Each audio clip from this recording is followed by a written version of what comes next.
The crystal chandeliers above the ballroom throw hard white light over a sea of sequins and champagne glasses. Banners with the silver logo of Vogue Line magazine hang from the ceiling. Cameras flash, music hums, and the air smells like perfume and power. Celia Hart stands near the stage in a champagne-colored dress that she bought on clearance and tailored herself. Her curls are pinned up, her lipstick is perfect, and her fingers are dug so tightly into the folder in her hands that the edges cut into her skin. Inside the folder is her life. Or that is what it feels like tonight. Her proposal for the eco-fashion special issue, the one she spent 3 months building from nothing. She wrote every word, chased every interview, begged every tiny, sustainable brand to trust her. If this goes well, she will be the youngest editor-in-chief in Vogue Line history.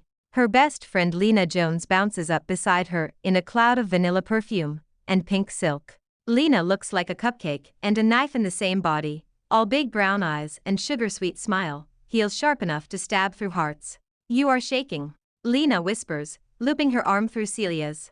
"Relax. You are going to crush it." Celia forces a laugh. "If I pass out on stage, just pretend you do not know me."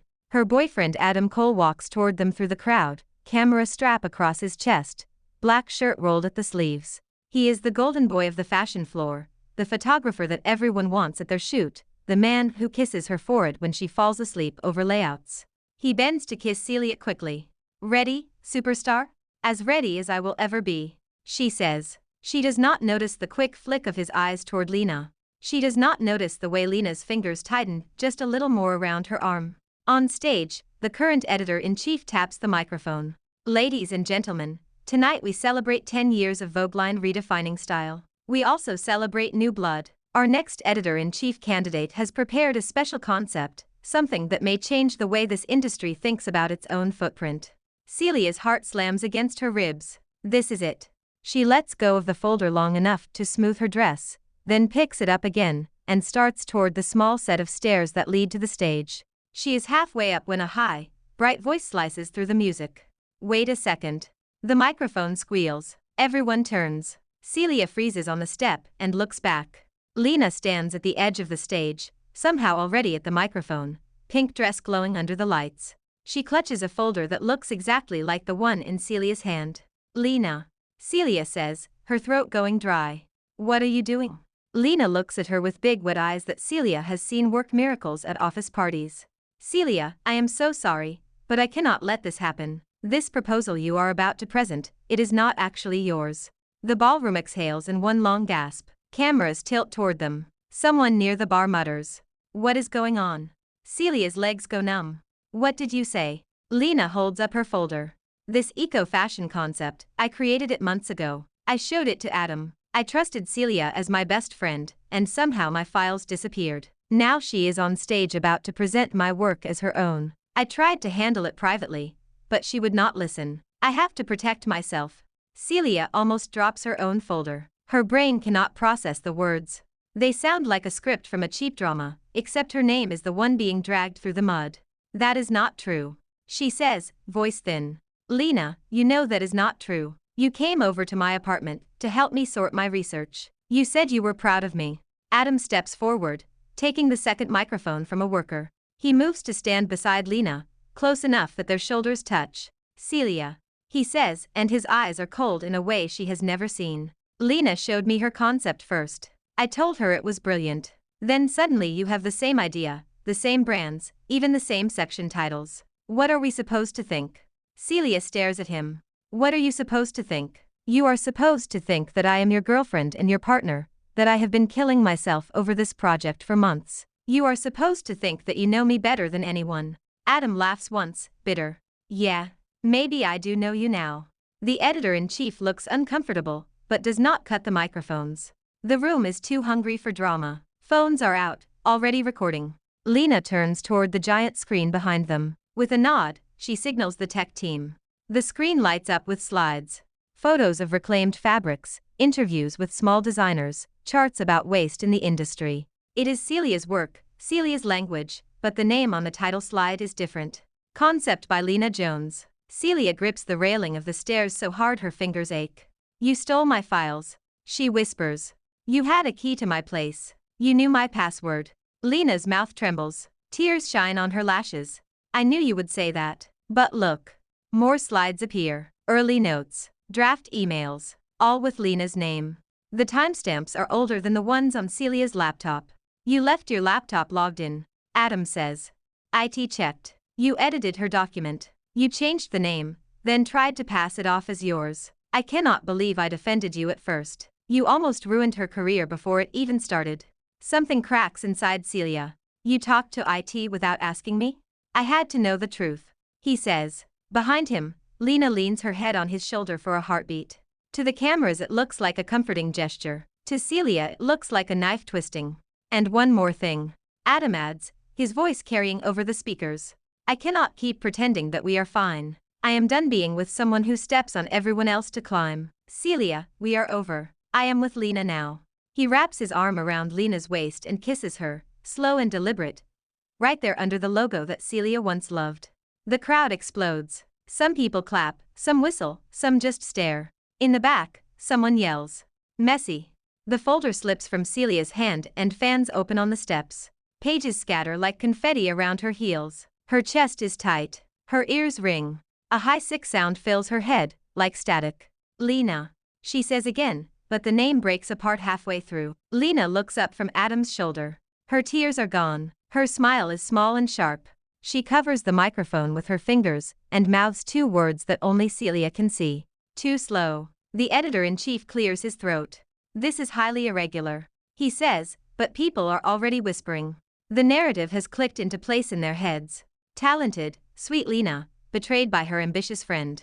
Golden boy Adam, standing up for truth and love. Celia, the villain of her own promotion night. Celia makes it down the stairs somehow. Her legs feel like glass. Every conversation in the room seems to bend toward her, every pair of eyes like a camera lens. She reaches the side door of the ballroom and pushes through. Cold air slaps her face as she stumbles onto the fire escape balcony. The noise of the party muffles behind the heavy door. New York is a glittering river below, headlights smeared into white lines, windows lit up in tall buildings. Normally the view takes her breath away. Tonight it is blurry through the tears she refuses to let fall. Her phone buzzes over and over. Group chats, work threads, social media alerts. She does not look at any of them. All she can see is Lena's smile and Adam's arm around someone who is not her. 10 minutes ago she was about to step into the best night of her career. Now her name is being chewed up by the city that used to feel like home. The wind picks up, cold and rough. It tugs at her dress, her hair, the corners of the ruined pages still clutched in her fist. Celia closes her eyes and lets herself feel it for 5 long heartbeats. The betrayal. The humiliation. The ache that burns so deep she thinks it might hollow her out. Then she opens her eyes again. Fine. She whispers to the city lights. You want a villain? You want me at the bottom? Watch me climb back up. 2 weeks later, the glittering ballroom might as well be on another planet. Celia sits on the floor of a tiny attic apartment in Brooklyn, backs against a wall that flakes gray paint onto her shoulders. The only light comes from a crooked lamp on a stack of fashion magazines. The magazines used to make her proud. Tonight they just look like ghosts of a career that slipped through her fingers. A pot of instant noodles cools beside her laptop on the old coffee table. Rent is due in 3 days. Her savings are gone, poured into student loans and credit card bills, and rent that was too high for a girl who thought her promotion was guaranteed. She had thought she was safe at Vogeline. She had thought loyalty meant something. Human resources did not say the word fired. They said phrases like internal investigation and reputational risk, and perhaps you should take some time away. They also placed a heavy folder of printed social media posts on the table. Comment after comment called her a snake, a thief, a woman who slept her way into ideas. Lena never told people to stop. Lena posted a carefully worded note about pain and trust and the importance of protecting your own labor. Adam posted moody black and white photos of Lena crying in his arms. Sponsors ate it up. Celia walks to the tiny window and looks out at a slice of street between warehouse roofs. Somewhere beyond those roofs, Manhattan glows like a promise that does not belong to her anymore. Her phone buzzes on the floor. At first she ignores it. She already watched friends vanish from her inbox, watched coworkers say they were sorry before unfollowing her to save themselves. The buzzing does not stop. Finally she picks it up. The email subject line makes her blink. Eco-future fashion feature. I want the real author. The sender is a name she does not recognize immediately. Eli Walker. Her heartbeat stutters. She clicks the message. I saw the mess with Vogue line. The email says, I also saw the echo of a better idea. The version they stole from you felt watered down. I want the original. If you are free because of what happened, we should talk. Have you ever thought about running your own magazine instead of waiting for someone to hand you a title? Attached is a link to a news article. The headline reads, Online sleuths find original files behind eco-fashion drama. Screenshots show cloud backups and timestamps that match Celia's late-night uploads. Someone online noticed that Lena's early drafts were barely a skeleton, while Celia's work carried the real weight. Her chest aches as she scrolls. A comment under the article says, so the wrong woman got dragged. Typical. Celia had not even known the article existed. She scrolls back up to the email signature. Eli Walker, founder and managing partner at Northbridge Capital, a boutique investment firm that backs niche creative projects. She swallows. If this is a scam, it is the most specific one she has ever seen. Her fingers hover over the keys. For a moment, all she can think about is Lena at that microphone, saying that her proposal was not really hers. About Adam standing beside someone else, letting the world believe the worst of her. Then she types, Mr. Walker, I am the original author of that concept. I am also very unemployed. If you want the real version, I am listening. She hits send before she can second guess herself. The reply lands in her inbox 8 minutes later. Tomorrow, 11 in the morning, East River Cafe, corner table by the window. First coffee on me, second coffee on you if I convince you that I mean this. She laughs out loud, a rusty sound in the dark little room. Guess I need to set an alarm. She tells the ceiling. The next morning Brooklyn feels colder than usual. She layers 2 sweaters over her only clean blouse and tucks her laptop into a scuffed tote bag. Her boots lead in water where the sole is starting to peel. She does not have money for a cab, so she takes the subway, fingers clenched on the strap as the train rattles under the river. East River Cafe is all glass and steel and hanging plants, the kind of place that used to be the background of her street-style shoots. She spots him as soon as she walks in. Eli sits at the corner table exactly as he promised, in a simple dark suit and an open-collar shirt. He is older than she is by a few years, maybe 30, with calm gray eyes, and the kind of composed posture that says he has never wondered if he belongs in a room. He stands when she approaches and offers his hand. Celia Hart. That is me, she says, hoping he cannot see the frayed edge of her sleeve. His grip is warm and steady. Eli Walker. Thank you for not assuming I am a spam bot. I almost did, she admits, sliding into the chair opposite him. Then I saw your company website. Scammers usually do not have a whole portfolio of weird indie magazines. He smiles, just once, quick and real. I like weird. It tends to age better than safe. Coffee? As if on cue, a server appears. Eli orders black coffee. Celia orders a latte, with as much milk as they allow for the base price. They talk about small things first. The weather, the subway, the way the industry loves a public villain more than it loves the truth. Then he leans back and watches her for a long second. You are still checking the door, he says quietly. Like you think someone is going to walk in and tell you that you should not be here. Heat rises in her face. I spent the last 2 weeks watching people decide that I'm a thief based on a thread of tweets and Lena's crocodile tears. I am still getting used to the idea that some stranger might believe me instead. I am not a stranger, he says. I have read every major feature you wrote in the last 3 years. She nearly chokes on her latte. You have what? I research before I reach out, Eli says. I liked your voice before the drama. The eco feature just put you on my urgent list. I wanted to see if you had enough fire left to build something of your own. She looks down at her hands. Ink stains still curve over her fingers from late-night scribbles in Brooklyn. I do not have money for that, or a team, or a guarantee that anyone would read it. Money is my part, he says. You do not need a huge team in year 1, just enough to keep you from burning out. As for readers, you would be surprised what happens when a narrative flips. People love a comeback more than they love a downfall. My proposal is simple. I back your first year of an independent digital and print hybrid magazine. You run it. Full creative control. You build the team as you go. I take a minority stake and a seat on the board. You keep the steering wheel. Celia stares at him. That sounds like a dream someone would make up on the night they get fired. Maybe it is a dream, he says. But it can also be a plan. You know this industry from the inside. You know what you would fix if you were in charge. I know how to structure deals and keep the lights on. Between us, we could make something that does not exist yet.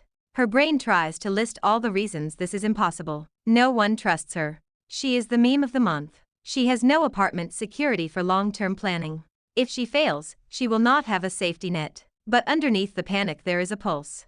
A tiny stubborn voice that sounds like the girl who stayed up every night reading about fashion when her classmates passed notes about boys. What would we call it?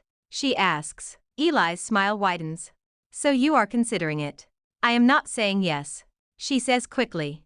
I am just asking questions. Good. You should ask more. He says. As for the name, that is yours to decide. It has to sound like you. She thinks of all the times she was told to shrink herself to fit the brand.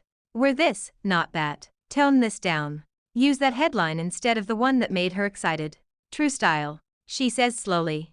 Or maybe true self-style. No, wait. Real me Vogue. That sounds clunky. Maybe something like True You. She shakes her head. Forget it. See, this is why I need more coffee. Eli laughs. We can workshop the name. For now, there is something else you should see. He slides a tablet across the table. On the screen are analytics charts and social media graphs. This is from the last 10 days. He says. Every time someone mentions your name with words like thief or drama, there is a spike. But look at what happens when someone links that article proving you wrote the concept first. The line rises again, then stays high. They stay. She whispers. They keep reading. They stay. He confirms. They comment things like I knew something was off. They share your old articles. They say things like if she starts something new, I am in. Celia swallows hard. They do. They do. He says. So I will ask you once, and then I will leave the decision with you. Do you want to spend the next 2 years begging your way into someone else's office again? Or do you want to build something that they will beg to be part of? She looks out the window at the gray river and the steel bridge. Her reflection in the glass looks tired and a little haunted, but there is a light behind her eyes that was not there 2 weeks ago. If I say yes, she says slowly. When do we start? Eli does not hesitate. We started the moment you walked in that door, and did not flinch when I said the word comeback. Her laugh shakes. Fine. Then yes. We build it. And we make it so good that every time someone Googles my name, they see this, not Lena's act. Eli reaches for his coffee, but his gaze stays on her, steady and sure. That is the plan. Later that night, back in her attic, Celia clears a corner of the floor and spreads out new notebooks. She writes names, scribbles arrows, sketches layouts on scrap paper. She starts a new folder on her laptop with a working title, Project Phoenix. The rent is still due. The noodles are still cheap. But for the first time since the night of the party, the weight on her chest eases just a little. Maybe rock bottom is not a grave. Maybe it is a foundation. By the time 3 months pass, the attic in Brooklyn looks less like a hideout and more like a war room. Mood boards cover the walls. Screenshots, clippings, sticky notes. Names of small designers she loves and brands that talk about sustainability without understanding it. There are coffee rings on almost every surface. There is a calendar with launch day circled in red so many times that the paper is thin. They settle on a name in the end. True Form. It sounds like what you keep chasing in your writing. Eli says over video call when she pitches it. The version under the gloss. Celia hires 2 people on tiny salaries and big dreams. Maya, a junior writer who left a stale corporate copy job to actually care about her words. Dev, a photographer who got blacklisted from one agency for refusing to edit models into cartoons. They work out of a subleased office above a laundromat, squeezed between a yoga studio and a nail salon. The walls hum with the vibration of washing machines, and the scent of bleach and jasmine. Smells like clean slates. Maya jokes the first morning, rolling her chair up to a wobbly desk. Celia writes until her wrists ache. She interviews designers who recycle ocean plastic, community tailors who refit thrift store finds into red carpet pieces. She refuses to run ads that contradict the magazine values, even when a big leather brand waves a check in her face. Are you sure you want to turn that down? Eli asks on a call, eyebrows lifted. If I cave on issue 1, no one will believe a word I say in issue 2. She replies. We will find money somewhere else. He grins. That is my editor-in-chief. The night before launch, Celia walks the 3 of them through every page on the office projector. The digital layout glows on the wall. They argue over photo crops and font sizes. They laugh when Dev sneaks a tiny illustration of a phoenix feather into the masthead. This is insane. Maya says. We are really doing this. We are. Celia answers. Her voice is steady, but her palms are slick. So we better do it well. True Form launches on a Tuesday morning with no fanfare from the old guard. No glossy press release from Vogue line. No lobby screens in the fashion district. Just a website going live, and a social media thread from the tiny True Form accounts. But somewhere on the other side of the city, people are already watching. Celia posts the first cover image on her own dormant account. She has not used it since the blow-up, has not wanted to scroll past edits of Lena's sad face and Adam's brooding. Now she types, hands trembling slightly. New chapter, same voice, 0 stolen ideas. Meet True Form magazine. She hits post. For a few minutes, nothing happens. Then the retweets start. At lunchtime she refreshes the analytics page and grabs the back of Maya's chair to steady herself. Is that a good face or a bad face? Dev asks from his corner, lens cap between his fingers. 30,000 unique visitors in 4 hours. She says slowly. The average time on site is 6 minutes. People are reading, not just clicking. Maya squeals and nearly knocks over her coffee. We did not even buy ads. People bought your story for you. Eli says through the speakerphone on Celia's desk. They like watching someone come back swinging. Still, numbers are just numbers until they touch real life. The real impact comes 3 days later, at a so-called casual industry mixer in a rooftop bar in Midtown. Celia had not planned to go. Her last experience with a party full of peers still sits like broken glass under her skin. But a designer she interviewed for True Form begs her to come, says. You gave my little studio 2 whole pages, the least I can do is buy you a drink. So she goes. She wears a simple black jumpsuit, and the same beat-up boots. She slicks on red lipstick like war paint, and tells herself she will stay for 1 hour. The elevator doors slide open onto fairy lights and expensive handbags. For a moment she just stands there, watching people laugh and air kiss, her throat tight. Then someone at the bar spots her and raises a glass. Holy hell. Celia heart in the wild. Heads turn, conversations pause. A few people whisper. She can almost see them remembering the headlines. Her spine wants to curl. Instead she squares her shoulders and walks to the bar. The designer she came to meet, a woman named Ria with a shaved head and glitter eyeliner, throws an arm around her. You showed. Ria says. Good. I was about to start sending escalating texts. I promised you free drinks forever. Celia says. I am not stupid enough to skip my own tab. As they talk, more people drift over, not with pity, but with curiosity. I read that piece you did on deadstock fabrics. One stylist says. I did not know half of that stuff. My clients are already asking about the brands you highlighted. You dragged my ex-employer so politely I almost missed it. A former Vogue line copy editor adds. It was art. And accurate. Celia laughs, tension loosening notch by notch. Maybe this is not a firing squad. Maybe it is a small crowd of people who quietly hoped she would land on her feet. Then the air shifts. She feels it even before she sees why. Lena walks in. She is dressed in head-to-toe white, as if to underline innocence, hair in loose waves over her shoulders.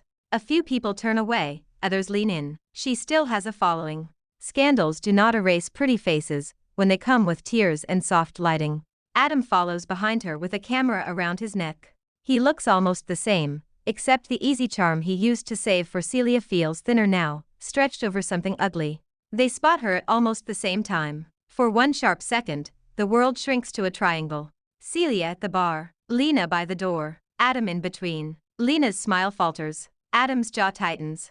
He whispers something to Lena and starts toward the bar. Ria swears under her breath. Do you want me to trip him? Celia inhales slowly. No. I want him to say whatever he came to say where everyone can hear it.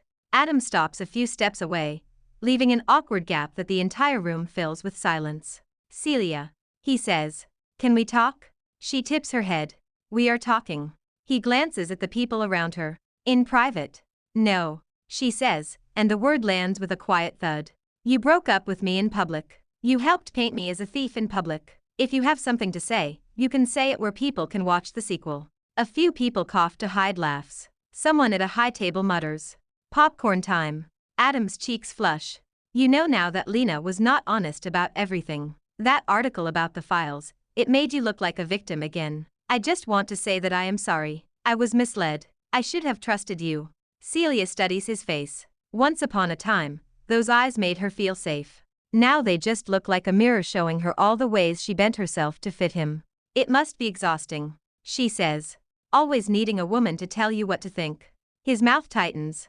I do not have to be here. I am trying to do the right thing. Are you? She asks softly. Or are you trying to fix your image now that people know you backed the wrong woman?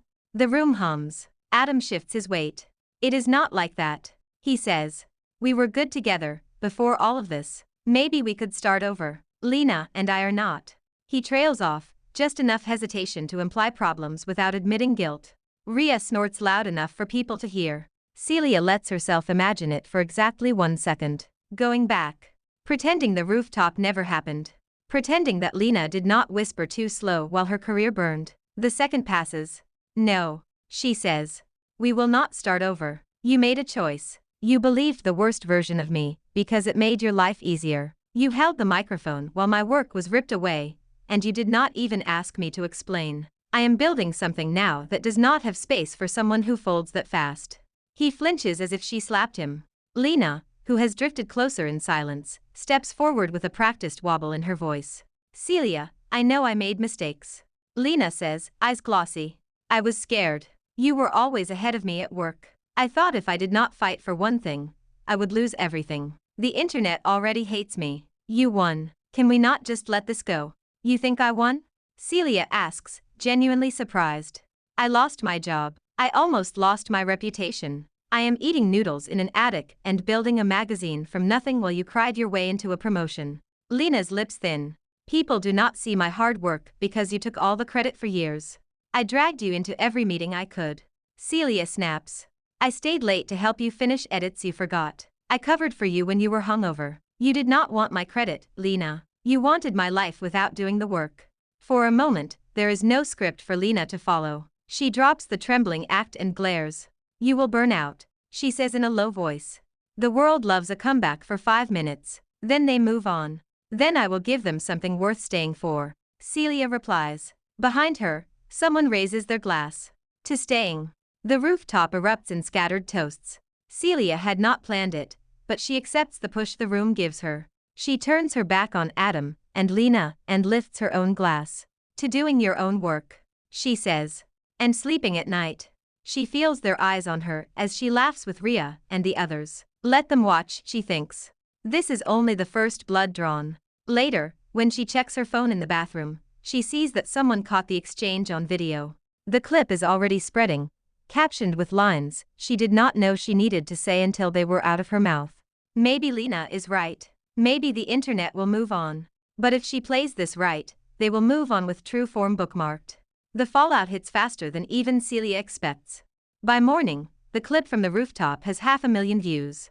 People pause and rewind the moment where she says, "You believed the worst version of me because it made your life easier." The line becomes a quote underneath graphics of women returning keys, emails, and emotional labor. Hashtags that once called her a thief now twist into new shapes. Hashtag Celia was right trends for a day. Hashtag do your own work lingers for a week. On the other side of town, in Vogeline's glossy glass tower, cracks begin to show. Lena sits at her new desk, staring at a pile of proofs that refuse to arrange themselves into anything original. Every time she suggests a theme, someone asks blandly, "Is that from your work, or did Celia do that one too?" She throws herself into rebranding, into apology tours, into a special letter from the editor that says all the right words about growth and accountability. The letter lands with a dull thud. People screenshot it next to her old posts and point out the shift in tone. The numbers tell a harsher story. Sales dip. Subscription cancellations tick upward.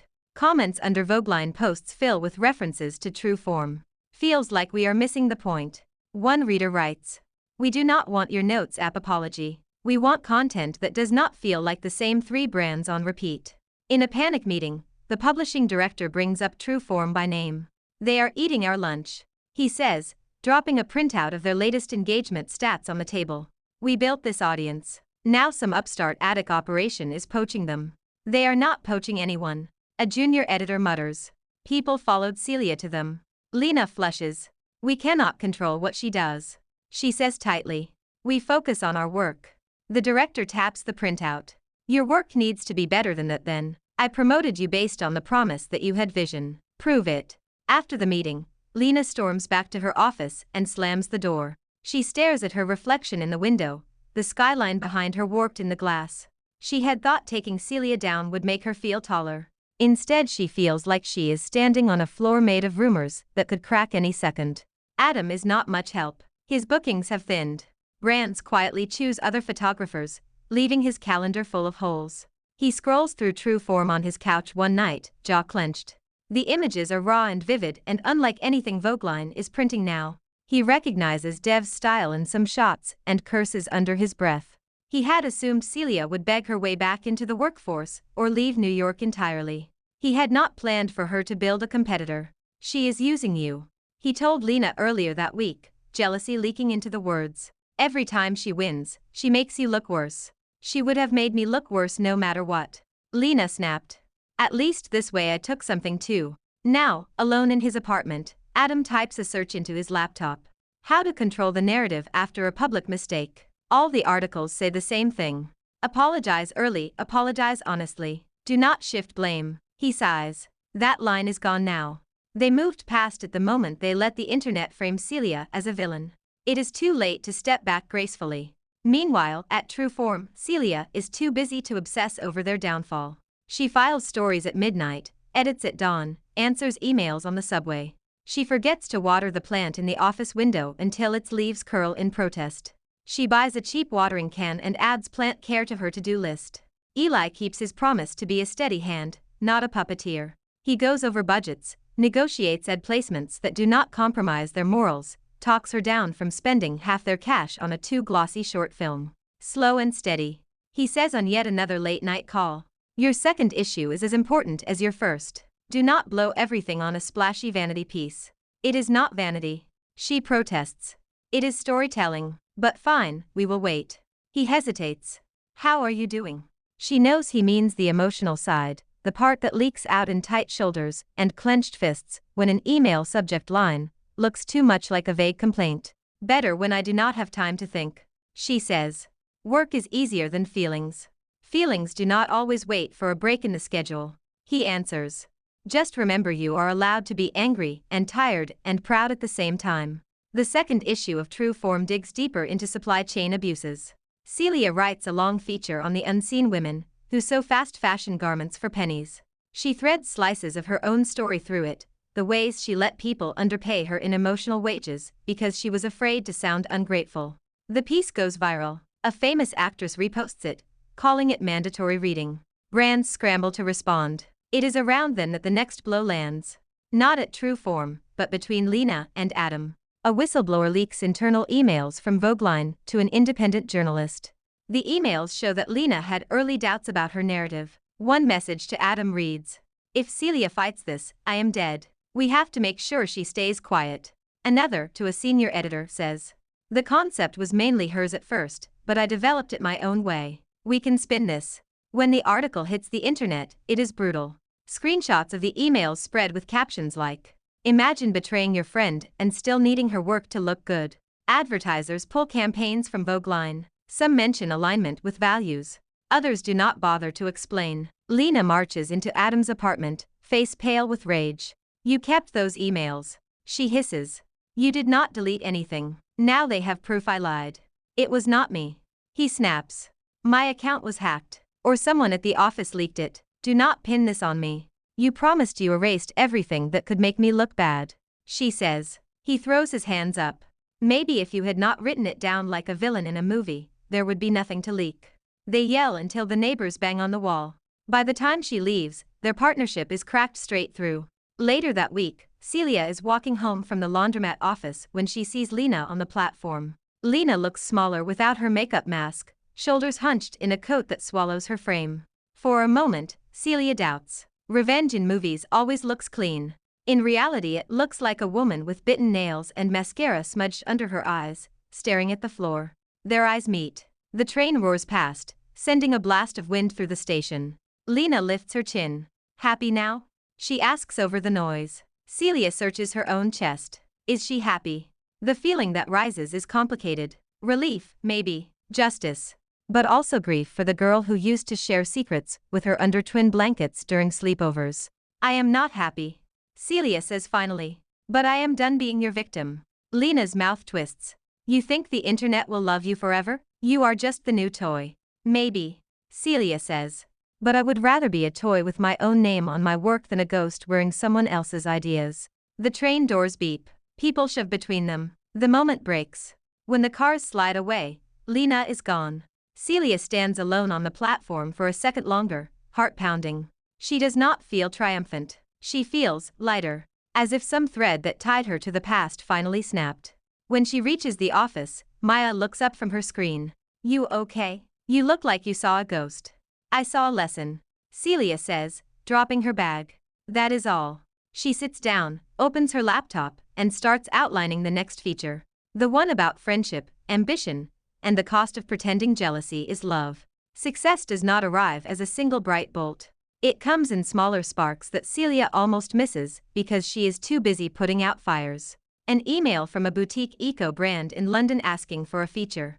A message from a college professor saying they assigned her factory piece to their class. A handwritten note that arrives in a crumpled envelope from a girl in Ohio who writes, "Thank you for showing me there is room for someone like me in this industry." She pins the note above her desk. You have fans now. Dev teases.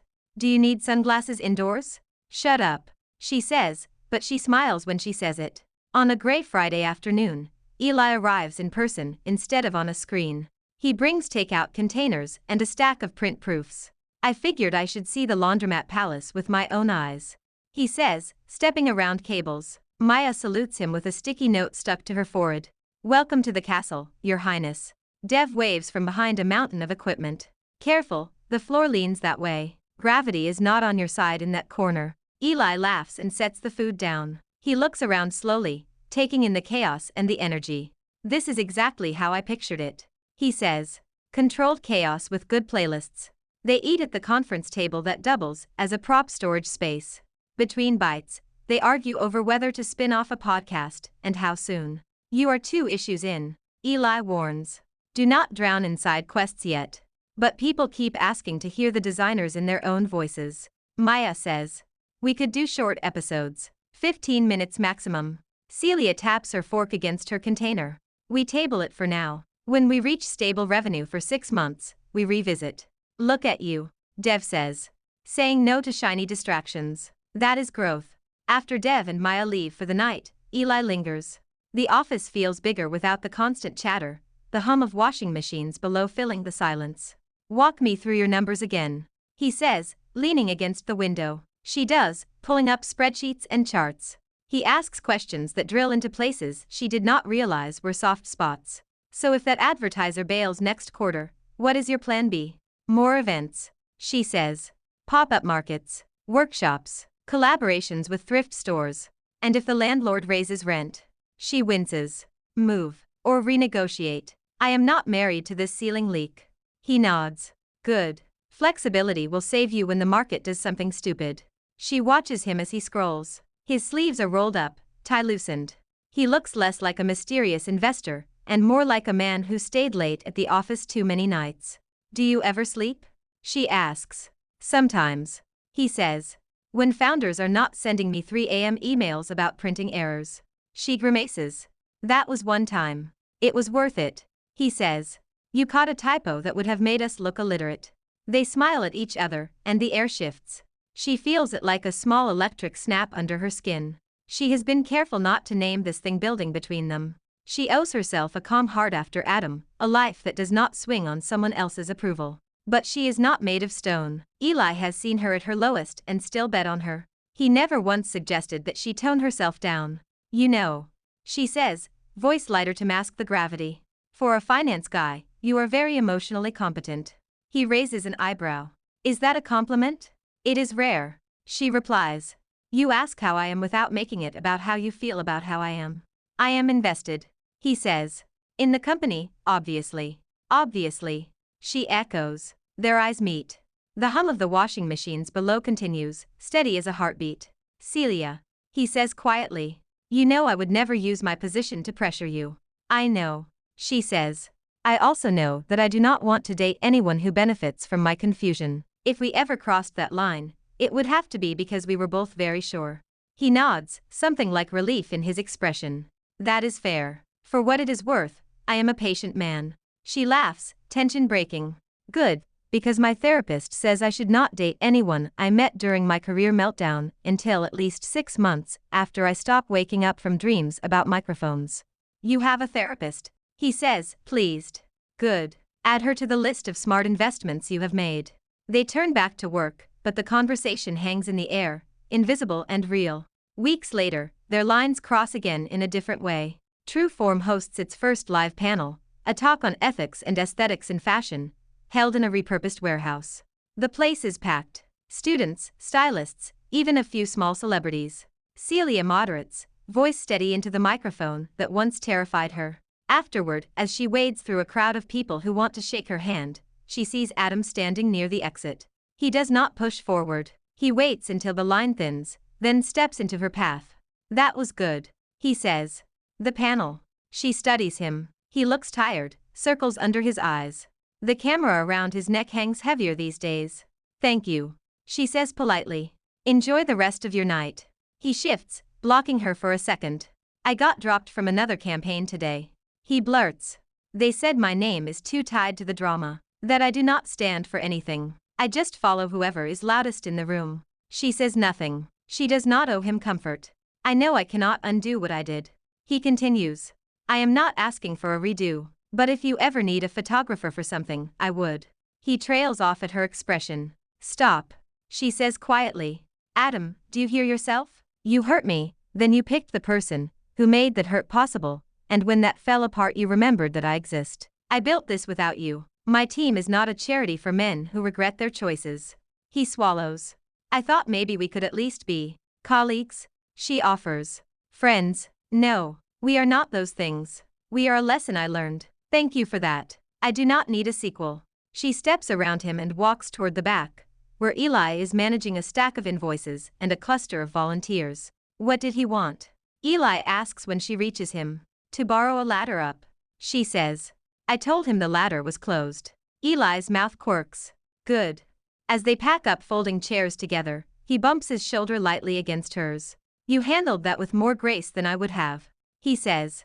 I am too busy building to look backward, she answers. He watches her for a long heartbeat. Celia Hart, you are something else. The way he says it makes her cheeks warm. Somewhere between invoice stacks and folding chairs, patience starts to feel less like waiting and more like timing. She wonders if her therapist will approve of her new definition. The night of the Style Vanguard Awards arrives cold and clear.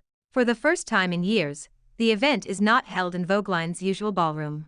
Sponsors quietly shifted their loyalties after the leaks. This year, the ceremony is hosted in a renovated theater downtown, all exposed brick and golden lights. True Form has 2 nominations. One for Best New Media Brand. One for Celia herself, in the category of Individual Style Vanguard. She stands backstage in a gown made from deadstock silk, the color of deep wine. A small designer from Queens made it for her as a thank you for a feature. The dress fits like armor and feels like a hug. Maya fusses with the train.